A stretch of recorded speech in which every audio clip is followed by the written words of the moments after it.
তো hey guys, আমাদের আটল মডিফাই করতেছেন আমাদের এলাকার চাচা তো ভাই। সরি পুঁথি পারবি আমি আবারও আটল দিয়েছে রাফি ইসলামের কাছে। আমি আবারও চলে যাচ্ছি পানির উদ্দেশ্যে। এই হচ্ছে আমাদের 100 বিঘি ঢের, যেখানে পর্যাপ্ত পরিমাণ পানি আছে। মাছ তো দেখাই যাচ্ছে না গাইস। একটু আগে বিভিন্ন তিমি মাছ ছাড়লাম গাইস আমাদের এই ঘেরে। যেহেতু আমরা তিমি মাছ চাষ করি সেহেতু এখানে আমরা তিমি মাছই ছাড়বো, না কি বলেন গাইস? তো গাইস, আমাদের এই আটলে তিমি মাছ ধরার পদ্ধতি, দ্যাট ইজ ট্রু। তো আমাদের দেখা যাচ্ছে আটলটা খুবই চমৎকারভাবে ভেঙে গিয়েছে। তার আশেপাশে কিছু রড পোড়ানো দরকার।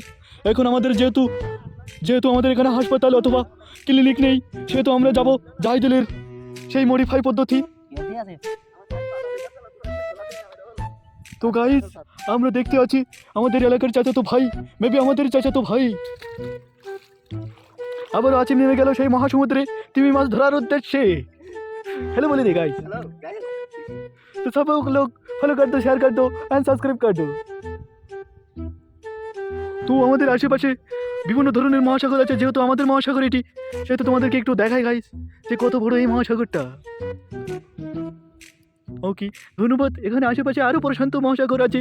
এলাকার চাচাতো ভাইয়ের এলাকা, তার মামাতো ভাইয়ের যত সব মহাসাগর সব এখানেই অবস্থিত। আর আমাদের ওপারে আছে এলাকার টপ গান, থাক আর বললাম নাই। ধন্যবাদ। তো আমাদের মডিফাই করার কাজ এখনো বিগত আছে। আমরা দেখতে পাচ্ছি আমাদের এলাকার চাচাতো ভাই জাহিদু জি ভাই আমাদের আটলটাকে আবার ঘুরিয়ে ফিরিয়ে চক্কর মেরে দেখেছে তার শলা হাড়গুলা ভালো আছে কিনা। যদি না থাকে তাহলে এখনই আমরা সামনাগর উদ্দেশ্যে বেরোবো। বেরিয়ে আমাদের উদ্দেশ্য থাকবে তাকে রড পোড়ানোর দায়িত্ব। তো গাইস, আবারও দেখতে যাচ্ছি আমাদের সেই আটল পাতার পদ্ধতি, যেখানে মাছ ফুড়ে আটলে উঠবে, নাহলে আটল ফুড়ে মাছে উঠবে, যে কোনো একটা হবে দুর্ঘটনা কেরমে। আমরা কাল সকালে একটা নিউজ ব্লগ নিয়ে চলে আসবো গাইস। তো গাইস, আটল পাতেই থাকুক আমাদের রাফি ইসলাম ওরফে আসি। তো গাইস, আমরা আবার সেই মহাসাগর ঘুরতে বেরিয়ে পড়লাম। আমাদের এলাকার চাচাতো ভাই যিনি আছেন আমাদের সামনে, আমার সামনে, তো তিনি আপাতত এলাকার যে মহাসাগরের যে জালগুলা ক্ষেপণ করবে, মোতায়েন করবে, সেইগুলো আপাতত মডিফাই করার জন্য তিনি লেগে আছে।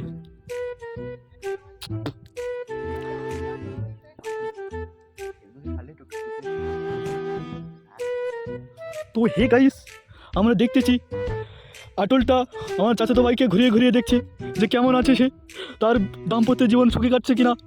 সে আগে আসতো আটল দেখার জন্য, আর আটল এখন তাকে দেখছে, কারণ সে অনেক কষ্টে যাচ্ছে। সালাম আলাইকুম। ওদিকে আছে আমার এক দোস্ত, যে কিনা আমাকে পাগল নামে ঘোষিত করেছে। তিনি আছেন এক মহাসমুদ্রের বেড়িবাঁধের কানায়। আমি অতিরিক্ত ফোন নিয়ে চালাচালির কারণে তিনি আমাকে মেন্টাল হসপিটাল পাবনা কারাগারে রাখতে চাচ্ছে। তো আমার দাদির উদ্দেশ্যে কই দাদু, সালাম আলাইকুম।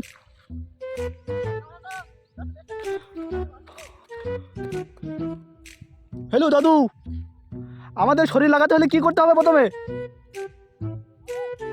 আমাদের স্বাস্থ্য লাগবে কি ছাড়লে? তিনি বক্তব্য দিচ্ছেন আমাদের স্বাস্থ্য ভালো হবে। গাইস, তোমরা অবশ্যই কমেন্টে জানাবে। তো আবারও মডিফাই করার জন্য আমার এলাকার চাচাতো ভাই, দ্যাট ইজ ভাই, সে হচ্ছে জনি দার একমাত্র ফ্যান। তো আমরা আবারও মডিফাই দেখলাম। মডিফাই দেখতে দেখতে কিন্তু আমাদের খুবই চমৎকার লাগছে, খুবই অস্বস্তিকর বিনোদন।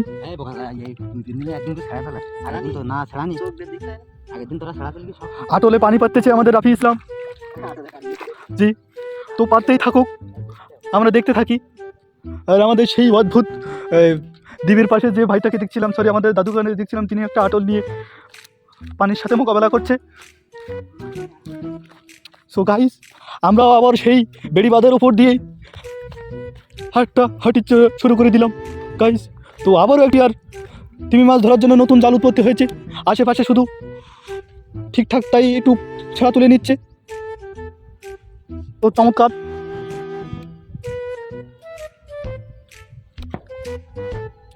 তো আমাদের আর আপাতত আছে এই লাইনে 5টা, যেহেতু আমরা প্রশান্ত মহাসাগরে তিমি মাছ ধরার জন্য জাল ক্ষেপণ করিয়াছি। কিছুদিন পরে হয়তো আমরা উত্তর আমেরিকা থেকে উত্তর কোরিয়া থেকে কিং জং-উনের কাছ থেকে একটা মিসাইল মোতায়েন করবো এখানে, কারণ দীর্ঘদিন যাবৎ চোরের হানা পাচ্ছি প্রশান্ত মহাসাগরে, নাকি ভাই? চলে হ্যাঁ, আবার আমাদের সেই রাফি ইসলাম, সে কিনা প্রশান্ত মহাসাগরে ঢেউ না থাকার কারণে তিনি একটু হাত দিয়ে কৃত্রিমভাবে আমাদেরকে ঢেউ উপহার দিচ্ছে গাইজ তোমাদের উদ্দেশ্যে।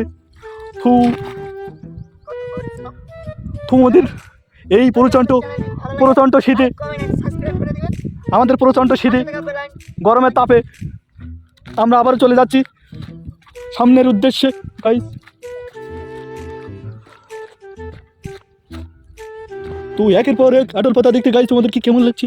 আমার তো ভালো লাগছে না, কারণ আমার গাড় ফেটে যাচ্ছে রোদে। তো শুধু তোমাদের উদ্দেশ্যে,